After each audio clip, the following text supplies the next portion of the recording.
সবাইকে স্বাগত জানাচ্ছি আজকের ভিডিওতে। আজ আমরা কেমব্রিজ বুক 16 রাইটিং টেস্ট 1 টাস্ক 1 নিয়ে আলোচনা করব। So let's get started. প্রথমে আমরা প্রশ্নটি একটু দেখে নেই। The charts below show the changes in ownership of electrical appliances and amount of time spent doing housework in households in one country between 1920 and 2019. তাহলে এই প্রশ্নে কি বলা হয়েছে এই বিষয়টি আগে আমাদের ক্লিয়ারলি বুঝতে হবে। এখানে মূলত দুটি গ্রাফ দেওয়া আছে, আপনারা দেখতে পাচ্ছেন।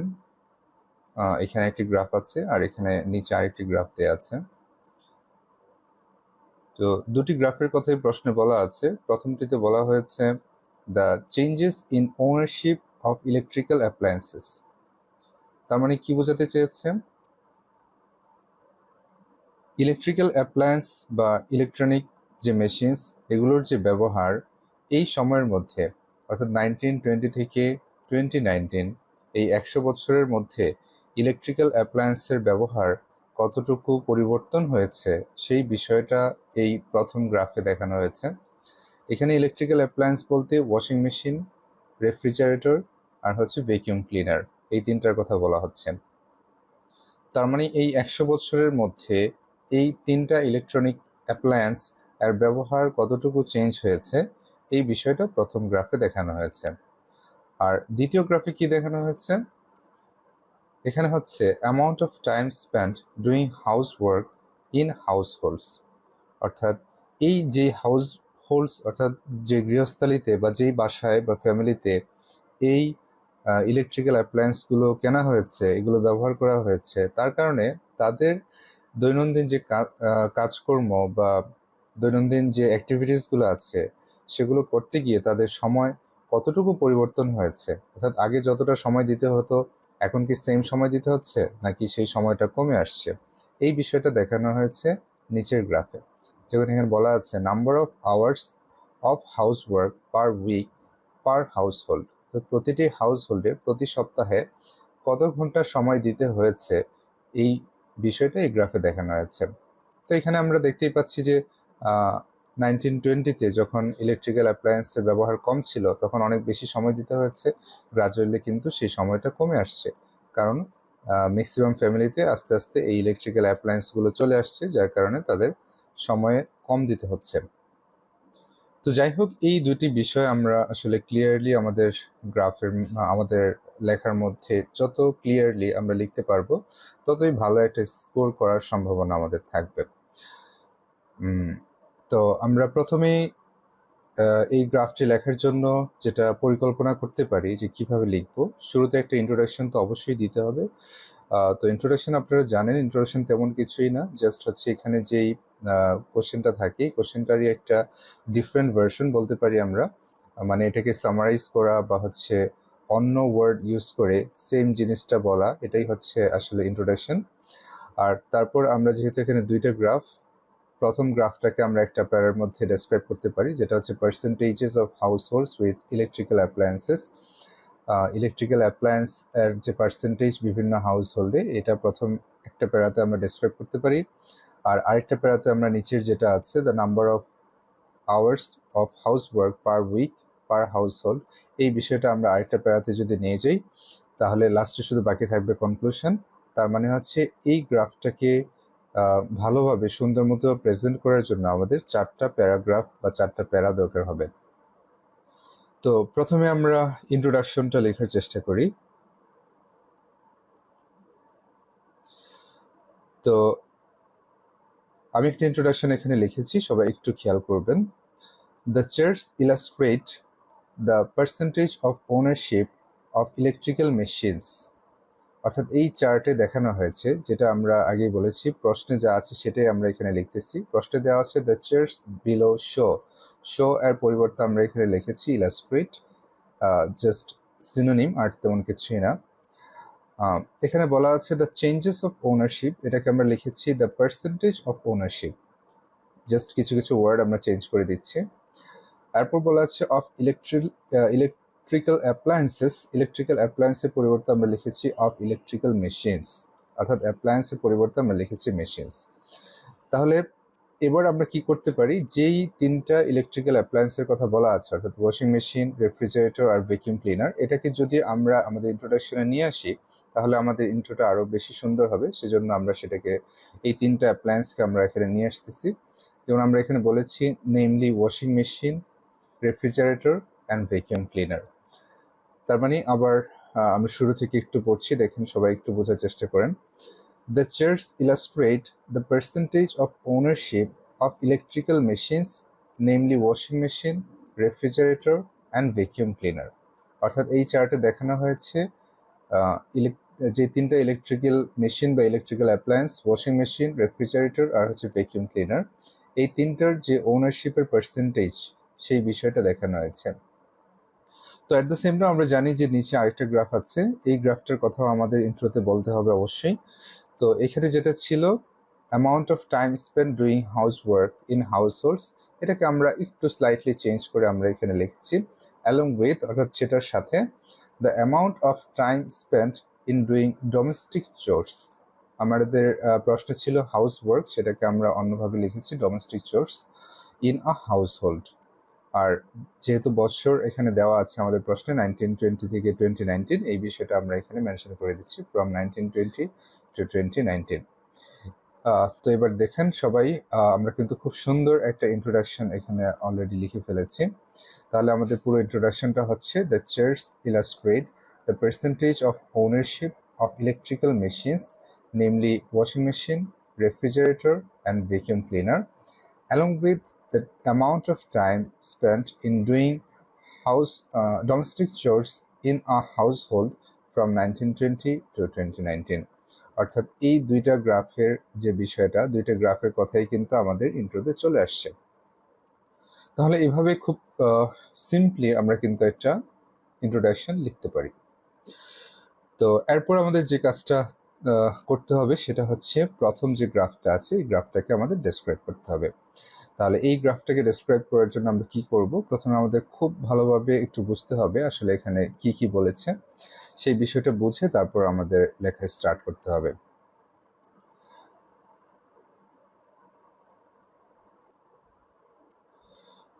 প্রথমে আমরা ওয়াশিং মেশিনের কথা যদি বলি, ওয়াশিং মেশিন 1920-তে 40% ফ্যামিলিতে ওয়াশিং মেশিন ছিল, 1940-তে সেটা 60% ফ্যামিলিতে চলে গেছে, 1960-তে আরও বৃদ্ধি পেয়েছে, মানে 70% ফ্যামিলিতে চলে গেছে।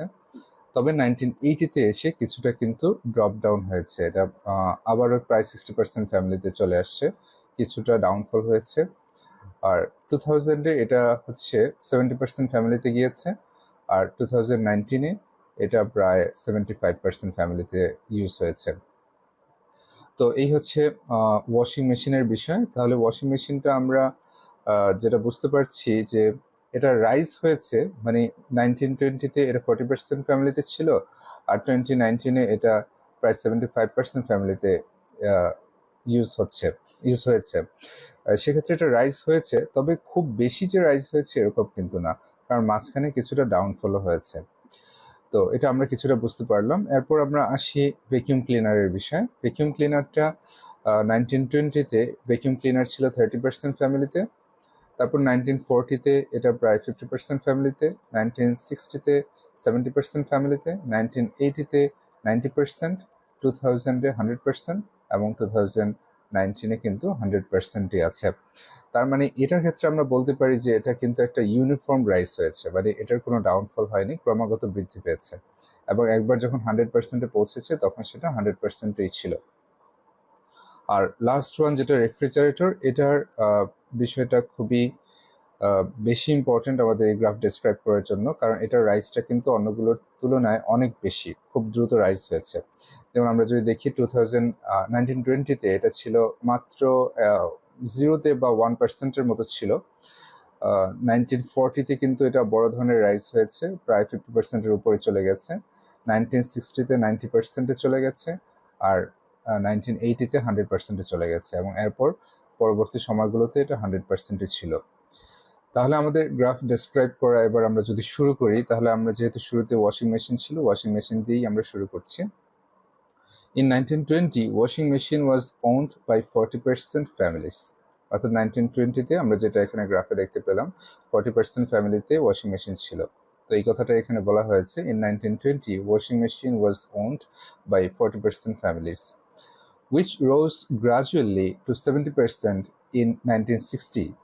এবার যেহেতু এটা ক্রমাগত বৃদ্ধি পেয়েছে, সুতরাং 1940-র কথা আমরা বলছি না, কারণ সবকিছু বলা সম্ভব হবে না। 1960-তে আমরা চলে যাচ্ছি, যেহেতু এখানে ক্রমাগত বৃদ্ধি পেয়েছে, এখানে কোনো ডাউনফল ছিল না। সেজন্য আমরা এখানে বলেছি which rose gradually to 70% in 1960। 1960 সালে সেটা 70%-এ চলে গেছে। And despite small deep, deep মানে কিছুটা ডিক্রিজ বা ডাউনফল, এবং যদিও কিছুটা ডাউনফল হয়েছে, it was purchased by 75% families in 2019, অর্থাৎ 2019-এ এসে এটা 75% ফ্যামিলিতে ইউজ হয়েছে। তো যদিও কিছুটা ডাউনফল হয়েছে, একবারে আমরা তারপর 1980 থেকে 2000-এর কথা আর বলছি না, একবারে 2019-এর কথাই চলে যাচ্ছি, যে 75% ফ্যামিলিতে এটা ইউজ হয়েছে। এবার আমরা আসি ভ্যাকিউম ক্লিনারের কথায়। ভ্যাকিউম ক্লিনার আমরা আগেই বলেছি যে এটা একটা স্টেডি রাইজ হয়েছে, কোনো ডাউনফল ছিল না। তো এটাকে আমরা কিভাবে ডেসক্রাইব করতে পারি? Vacuum cleaner experienced uniform rise, মানে ক্রমাগত বা স্টেডি রাইজ হয়েছে ইন পপুলারিটি, অর্থাৎ এর জনপ্রিয়তা ক্রমাগত বৃদ্ধি পেয়েছে। Around 30% of families had vacuum cleaners in 1920। এটা দেখতে পাচ্ছি 1920 সালে কিন্তু 30%-এর মতো ফ্যামিলিতে এই ভ্যাকিউম ক্লিনারটা ছিল। which went up significantly, যেটা খুব বড় ধরনের বৃদ্ধি পেয়েছে, and reached at 100% in 2000, এবং 2000 সালে এসে সেটা 100%-এ চলে গেছে। তার মানে মাঝখানের কথাগুলো আমরা আর বলছি না, কারণ এটা ক্রমাগত বৃদ্ধি পেয়েছে।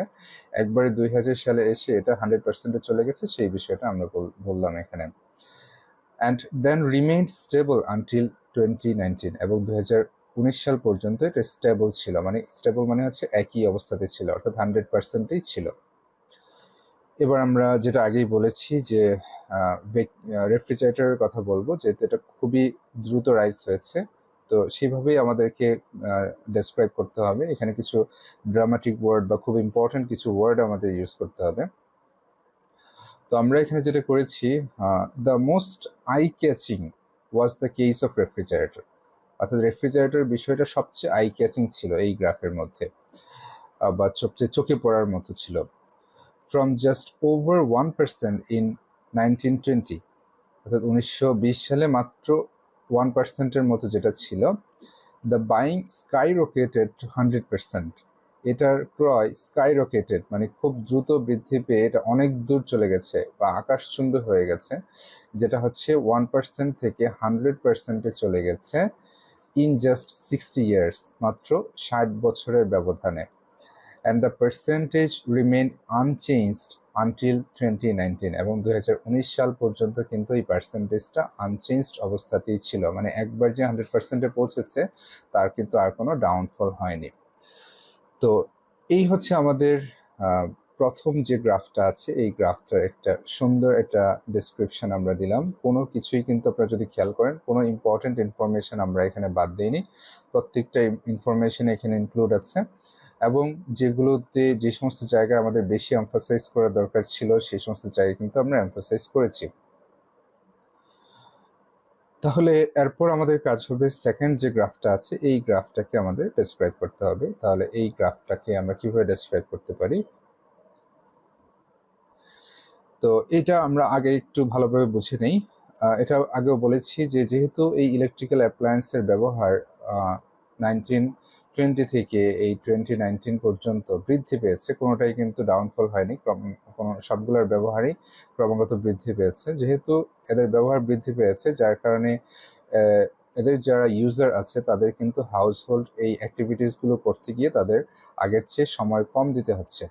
যেমন আমরা যদি 1920-র কথা বলি, সেখানে 50 আওয়ার্স সময় দিতে হয়েছে, আর 1940-তে এসে আর অনেক কমে গেছে, প্রায় 35 আওয়ার্সের মতো, আর 1960-তে এসে 20 আওয়ার্স, 1980-তে আরও কমে গেছে, এবং 2000-এর দিকে প্রায় স্টেবল ছিল, আর 2019-এ গিয়ে আরও কমে গেছে, 10 আওয়ার্সের মতো চলে আসছে। তাহলে ওভারঅল যদি আমরা চিন্তা করি, যেটা 1920-তে 50 আওয়ার্স টাইম দিতে হয়েছে, আর 2019-এর কথা যদি বলি তাহলে 10 আওয়ার্স টাইম দিতে হয়েছে। তো এই বিষয়টাই আমরা মূলত বলবো। সেক্ষেত্রে এই গ্রাফটাতে খুব বেশি কিছু বলার আমাদের নেই, জাস্ট এতটুকুই বলবো যে ইউজারদের যে এই সমস্ত অ্যাক্টিভিটিস করতে গিয়ে যে টাইম দিতে হচ্ছে, এটা হচ্ছে অনেকটাই কমে আসছে এই ইলেকট্রিক্যাল অ্যাপ্লায়েন্স ব্যবহার করার কারণে। তো আমরা কিভাবে এটা শুরু করতে পারি? In terms of hours spent on doing house work in every 7 days declined steadily. অর্থাৎ এই যে সময় যেটা দিতে হচ্ছে এই হাউস ওয়ার্কগুলো করতে গিয়ে, এভরি 7 days, এটা এখানে বলা হয়েছে পার উইক, যে প্রতি সপ্তাহের ঘন্টাটা এখানে দেখানো হয়েছে। তো প্রতি সপ্তাহে যে সময়টা দিতে হয়েছে সেটা ডেক্লাইন্ড মানে কমে গেছে, স্টিডিলি ক্রমাগত। আমরা এখানে দেখতে পাচ্ছি এটা কিন্তু ক্রমাগত কমেছে, নিচের দিকে আসছে, তো সেই জন্য আমরা বলছি ডেক্লাইন্ড স্টিডিলি। এবার ফ্রম 50 আওয়ার্স ইন 1920, যেটা 1920 সালে ছিল 50 আওয়ার্স, যেটা আমরা গ্রাফে দেখতে পাচ্ছি 50 আওয়ার্স ছিল। The next 40 years saw decline by 30 hours. পরবর্তী 40 বছরের মধ্যে সেটা কিন্তু প্রায় 30 আওয়ার্স কমে গেছে, অর্থাৎ 1960-র কথা আমরা বলছি। এই সময় এসে কিন্তু প্রায় 30 আওয়ার্স কমে গেছে। 50 আওয়ার্স ছিল, সেটা 20 আওয়ার্সে চলে আসছে, তার মানে মাঝখানে 30 আওয়ার্স কমে গেছে। বিয়ন্ড দিস পয়েন্ট, এছাড়া this pace went steadily down, অর্থাৎ এই পেসটা, অর্থাৎ এই যে ক্রমাগত যে কমে যাওয়া এটার গতি, এটা ওয়েন্ট স্টিডিলি ডাউন, এটা ধীরে ধীরে কমেই গেছে। And this weekly time spending dropped at almost 11 hours in 2019। অর্থাৎ 2019 সালে এসে সেটা 11 আওয়ার্সে চলে আসছে। তো ওভারঅল যদি আমরা বলি যে এটা 50 আওয়ার্স ছিল 1920-তে, আর 2019-এ সেটা 11 আওয়ার্সে চলে আসছে। সো এই হচ্ছে আমাদের এই গ্রাফটার ডেসক্রিপশন। এখানে আগেই বলেছি খুব বেশি কিছু বলার নেই, যেহেতু এটা ক্রমাগত ডাউনফল হয়েছে, সুতরাং এই বিষয়টা আমাদের এখানে সিম্পলি বললেই হয়ে যাচ্ছে। তাহলে আমাদের দুইটা গ্রাফ ডেসক্রাইব করা কমপ্লিট। এবার আমাদের শুধু বাকি থাকছে হচ্ছে কনক্লুশন। কনক্লুশনটা আমরা কিভাবে লিখতে পারি সবাই একটু খেয়াল করি। তো আমরা এখানে একটা কনক্লুশন লিখেছি, overall the percentage of families with all 3 types of electrical appliances increased over time. তার মানে সময়ের সাথে সাথে the percentage of families with all 3 types of electrical appliances, অর্থাৎ এই যে 3 ধরনের ইলেকট্রিক্যাল অ্যাপ্লায়েন্সের যে ব্যবহার, সেটা প্রতিটি ফ্যামিলিতেই ইনক্রিজড বৃদ্ধি পেয়েছে ওভার টাইম মানে সময়ের সাথে সাথে। Although, যদিও, the pace of buying washing machine experienced a bit of fluctuation. Fluctuation মানে হচ্ছে কিছুটা উঠানামা। যদিও আমরা দেখেছি ওয়াশিং মেশিনের ক্ষেত্রে কিছুটা উঠানামা ছিল। এই যে ওয়াশিং মেশিন, যেটা প্রথমে কিছুটা ইনক্রিজ হয়েছে, মাঝখানে কিছুটা ডাউনফল হয়েছিল। তো যেহেতু এটা একটা নোটিসেবল বিষয় যে অন্যগুলোর ক্ষেত্রে ক্রমাগত রাইজ হয়েছে, বাট এটার ক্ষেত্রে কিছুটা ডাউনফল হয়েছিল, সেজন্য কিন্তু আমরা কনক্লুশনে এই বিষয়টা অ্যাড করছি। অর্থাৎ এরকম যদি কোনো ইম্পর্টেন্ট বিষয় থাকে যেটা একটু ডিফারেন্ট কিছু, সেটা অবশ্যই আমাদের কনক্লুশনে অ্যাড করতে হবে। This scenario consequently reduced time spent in homely activities. যেহেতু এই যে সিনারিও, যেটা অলমোস্ট সবগুলোর ক্ষেত্রেই যেভাবে ক্রমাগত বৃদ্ধি পেয়েছে, এই বৃদ্ধি পাওয়ার পরে কি হয়েছে, এর ফলে মানে consequently reduced time spend in homely activities, মানুষের যে গৃহস্থালির কাজকর্ম করতে গিয়ে তাদের যে টাইম দিতে হতো, সেইটা কিন্তু রিডিউসড কমে গিয়েছে গ্রাজুয়ালি।